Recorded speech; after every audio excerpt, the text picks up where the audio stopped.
Iran से दोस्ती छोड़ दो और बहुत ही ज़िम्मेदारी के साथ बिहेव करो। अगर ऐसा नहीं किया तो तुम्हें जला देंगे और तुम्हें तबाह कर देंगे।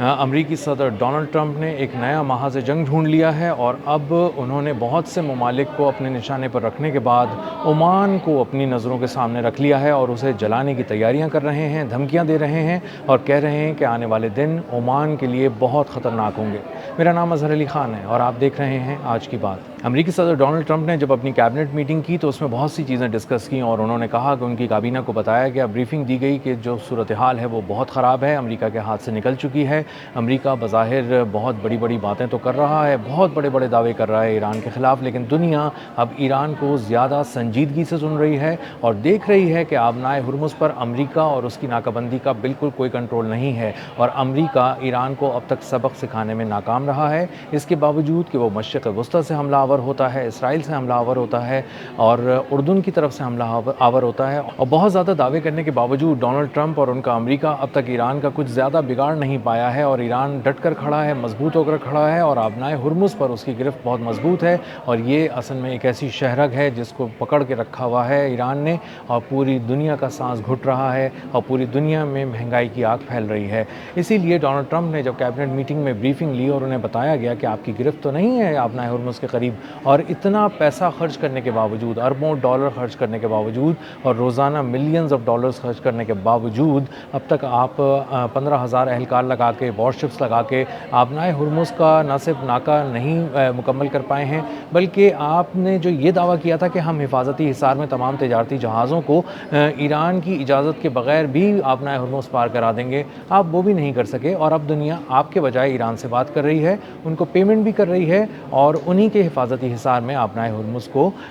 एक तरफ से गुजर रही है और दूसरी तरफ से आ जा रही है और आप कुछ भी नहीं कर पा रहे, आप उन जहाज़ों को रोक भी नहीं पा रहे और आप असल में ईरानी पासदाराने इनकलाब के हाथों आबनाए हुर्मुज़ में और उनके समंदरों में हार चुके हैं। अब जब ये बात बताई गई डोनाल्ड ट्रंप को तो वो बहुत ज़्यादा सीख पा हो गए और बहुत ज़्यादा गुस्से में आने के बाद उन्होंने अपनी तोपों का रुख कर लिया ओमान की तरफ और कहा कि ये जो पर्शियन गल्फ स्ट्रेट अथॉरिटी बनाई है ईरान ने, वो ओमान के ताउन से बनाई है और ये वाटरवे की जो मैनेजमेंट है इसको करने के लिए दोनों मुल्क एक साथ जा रहे हैं, ईरान भी और ओमान भी। इसका मतलब ये है कि ओमान मुज़ाकरात में तो बहुत ज़्यादा साथ दे ही रहा था ईरान का, चाह रहा था कि अमन की बात हो जाए, किसी तरह अमन को मौका मिल जाए, लेकिन अब वो ईरान के और करीब हो गया है और इस आबी गुजरगाह की जो मैनेजमेंट है इसको करने के लिए ईरान का बहुत ज़्यादा साथ दे रहा है ओमान और इसका मतलब ये है कि वो अमेरिका के ख़िलाफ़ जा रहा है और मुसलसल जा रहा है और अब तो एक ऐसा मैकेनिज़्म भी डिवाइस करने जा रहे हैं ये ईरान और ओमान मिलकर, दोनों ममालिक, जिसमें पता चलेगा कि किस तरह से रब्ता करना है, किस तरह से गुजरना है और उसका जो एक शेयर मिलेगा उसको इन्वायरमेंट टैक्स के नाम पे वो लिया जाएगा और इन्वायरमेंट जब टैक्स लिया जाएगा ईरान की जानिब से तो वो उसका एक हिस्सा जो है वो ओमान के साथ भी शेयर किया जाएगा और इसका मतलब ये है कि ओमान और ईरान मिलकर आबनाए हुर्मुज़ और पर्शियन गल्फ और दूसरी तरफ खलीज ओमान, इन सबको मैनेज करने जा रहे हैं, जो कि एक खुली खिलाफ वर्जी है अमेरिका के लिए और आने वाले दिनों में लग भी यही रहा है अमेरिका को कि ओमान एक ख़तरे के तौर पे सामने आएगा। और उसकी वजह क्या है? और उसकी वजह यह है कि वो ईरान के साथ कह रहा है मिलकर कि तुम हमारे पानियों को भी मैनेज कर लो, तुम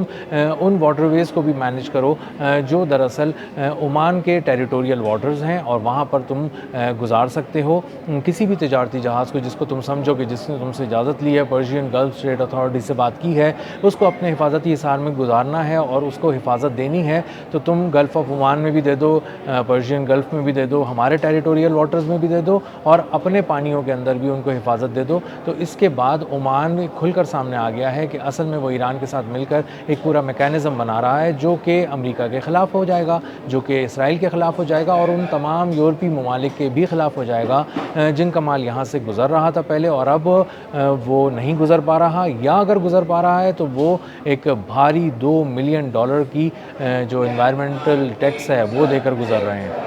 ओमान पहला मुल्क नहीं है जिसको डोनाल्ड ट्रंप ने धमकी दी है। डोनाल्ड ट्रंप अब तक 15 ममालिक को धमकियां दे चुके हैं कि वो उस पर हमला करेंगे और उनमें से 7 ममालिक पर वो हमला भी कर चुके हैं। इन 7 ममालिक में Iran, Iraq, Nigeria, Somalia, Venezuela और सीरिया शामिल है, यानी शाम का इलाका शामिल है। और इसी तरह कुछ ममालिक ऐसे भी हैं जिनको डोनाल्ड ट्रंप ने निशाने पर रखा और उनको धमकी दी कि मैं तुम्हें मिटा दूंगा, जला दूंगा या तुम पर हमला कर दूंगा और तुम्हें बहुत ही संगीन नताइज भुगतने पड़ेंगे। इन ममालिक में जिनके बारे में डोनाल्ड ट्रंप ने धमकी दी कि मैं तुम्हें तबाह कर दूंगा, उनमें Canada, Colombia, Cuba, Greenland, Mexico, Panama और अब ओमान का नाम जो है वो शामिल कर लिया गया है। डोनाल्ड ट्रंप को ब्रीफिंग में ये भी बताया गया कि अगर हमने ओमान का रास्ता नहीं रोका तो वो ईरान का साथ देता रहेगा और इसीलिए डोनाल्ड ट्रंप को ये लग रहा है कि अब उन्हें ओमान की तरफ जाना चाहिए, अब उन्हें ओमान को जलाना चाहिए। ये एक ऐसा मुल्क था जो बहुत ही पुरअमन मुल्क है और बहुत ही एक सुकून की कैफियत में है, एक अलग थलग मुल्क है और ज़्यादा तनाज़ात का शिकार नहीं होता और ख़ास तौर पर ये किसी के साथ इसने किसी किस्म की दुश्मनी मोल नहीं ले रखी।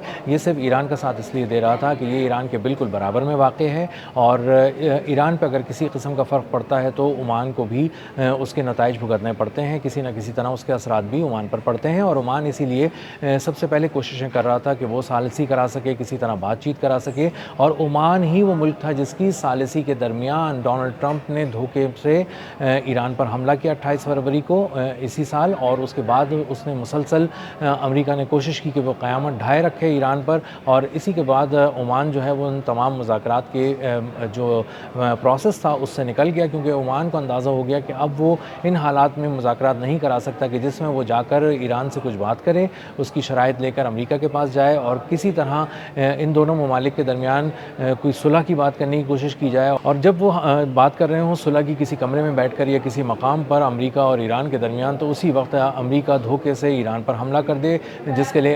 ईरान बज़ाहिर तैयार ना हो या उतना तैयार ना हो जितना वो किसी हालत जंग में होता है। लेकिन ईरान पे जब उन्होंने हमला किया तो ओमान इस दरमियान में से निकल गया और उसके बाद अमेरिका ने ईरान पर जब हमला किया तो ईरान ने मुंह तोड़ जवाब दिया, पूरे मशरिक़ वस्ता से अमेरिका के कदम उखाड़ दिए, इसराइल को जला कर रख दिया और उसके बाद जो अमेरिका की सपोर्ट में आता गया उसको अंदाज़ा हो गया कि ईरान इतना मजबूत है कि अब अमेरिका से जान छुड़ा लेनी चाहिए। अमेरिका जो है वो एक इंतहाई ऐसा एक जहाज़ है जो डूब रहा है, जो मुश्किल में है, जिसमें आग लगी हुई है, इससे कूद जाना ही बेहतर है, अपनी जान बचा लेना ही बेहतर है या किनारा कशी इख्तियार करना बेहतर है। तो अक्सर ममालिक जिसमें यूरोप भी शामिल है, जिसमें मशरिक़ वस्ता के ममालिक भी शामिल हैं, एशियन ममालिक भी शामिल हैं, कोशिश उन्होंने यही की कि वो ईरान का साथ दें या ना दें, लेकिन कम से कम अमेरिका से जान छुड़ाएं, खामोशी इख्तियार करें, न्यूट्रल रहने की कोशिश करें। और अमेरिका को इसीलिए बहुत ज़्यादा गुस्सा है यूरोप पर भी, नेटो पर भी, मशरिक़ वस्ता के बहुत से दोस्तों पर भी, एशिया के बहुत से दोस्तों पर भी, और इसीलिए वो कहीं ना कहीं डोनाल्ड ट्रंप ये एहसास दिलाते रहते हैं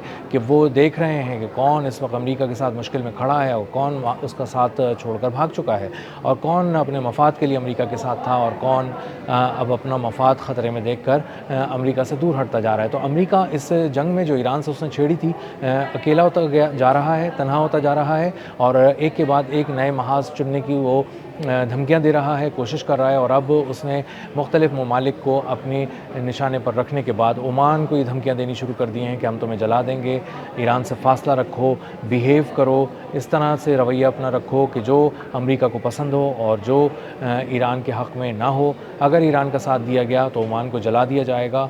तबाह कर दिया जाएगा और उसको इंतहाई संगीन नताइज भुगतने पड़ेंगे। अब तक के लिए इतना ही, मिलते हैं अगले व्लॉग में किसी नई खबर, नए तज्ज़िये और नए ज़ाविये के साथ। अल्लाह हाफ़िज़।